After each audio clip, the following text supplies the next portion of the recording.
What's up, everybody? Justin Thompson here. Thanks for watching tonight's sports. And tonight's a big night for basketball fans. RPAC and MNAC finals underway right now. Let's take a look at the matchups. Nice ball movement. The Broncos go around the horn, and Jaden Emerson with the strong finish down low. And take a look at this week's Friday night sports hero. Loses his footing but doesn't give up on the play. He recovers for the block, and the ball goes off the Mavs. What a play by Brendan Walker. It's been all around solid. They're going to have to keep it up, though. Indiana and Michigan right on their heels. Yeah, I think Indiana's, only a game or two back. They are, and it's Rutgers next week and then Indiana on Mother's Day. Thanks so much. We appreciate that, Justin. Well, quite an accomplishment for you and for the team. How much do you think it means to your program and your school? Preparation is on for the NPCC women's teams. Let's kick things off with some basketball. The Lady Knights hosting the Northwest Plains Championship game. North Platte strikes first, jumping out to an early lead. Amber Walliver from the corner gets fouled. No call, no problem, says Amber. She still sinks the triple. A three-point party for the Knights tonight. That's amazing. And Gavin, I know you're such a team-first guy. I mean, it's got to feel pretty good for you seeing all the success the Bulldogs had out here. Back in Wallace again tonight for some boys RPAC basketball. Now, the Wildcats are the #1 seed. They're taking on Paxton tonight. And those two teams squared off just a couple of weeks ago. John is committed to become a Division I diver at Denver University. He's also currently the front-runner to win the state title this week. Here's John on what his success means to the North Platte program. A lot of good leadership at the top, but how valuable is this experience for the younger guys like an Ethan Jackson or Ryan Fox to get to see this? The Brady wrestler came into the tournament undefeated, and that's how he'll leave it. Larson breezing his way through the tournament and through the whole season, really. He goes out as state champ, the first ever for Brady. Larson leaving his impact on the program. And this week's Friday night sports hero is Brendan Walker. Mullins senior guard leading the charge for the Broncos, set to play in the MNAC finals tomorrow night. Here's Brendan on what drives him to reach his goals. Just determination. I always wanted to be better. Not necessarily better than everybody else, just knowing you can get better yourself. And you know you're decent, but you're not good enough. You don't want to be where you want to be. And anyone who knows Brendan will tell you it all starts with his work ethic. Brendan's probably the hardest working kid in any sport, I know. Yeah, all-around great guy, good leader, and great friend.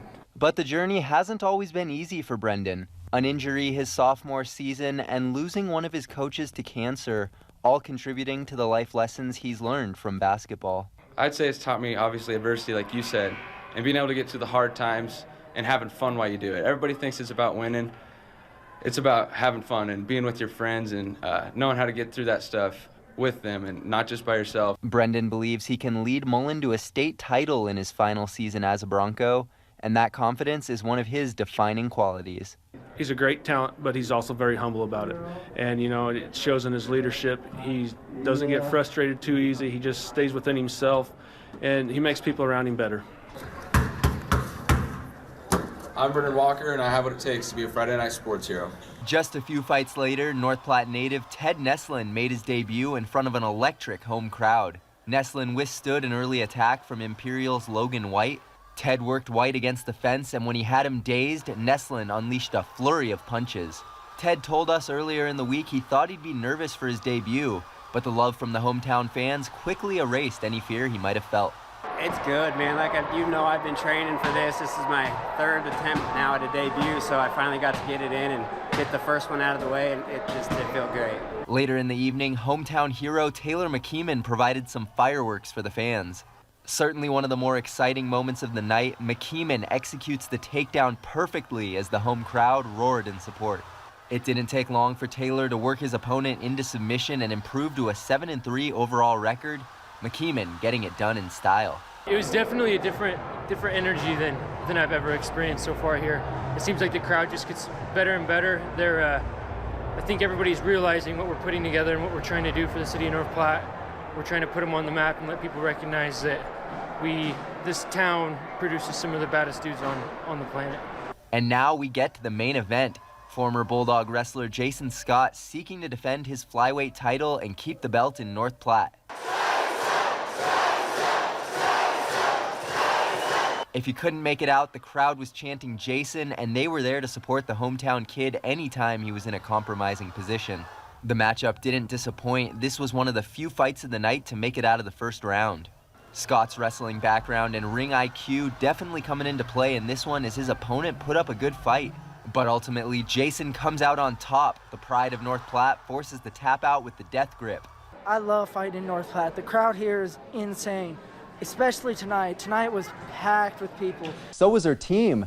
Happy birthday, Whitney Brown. The freshman from Grand Island buries the 3 on her 19th birthday. The Cardboard fans love what they see, and they were about to be even happier. Sam Hybe calls game. One more state champ for the Bulldogs, and that's Vincent Genatone. Another great story for North Platte. He was a state finalist in Wyoming last year. He comes to the Bulldog program and brings a toughness and edge with him that's hard to match. He rolls his way through the state tournament and shares a big hug with his dad. A special moment for Vince there. Plenty of other area teams in action for sub-districts as well. We'll have all those scores for you in the 10 o'clock show. But that will do it for sports for now. Thanks again for watching.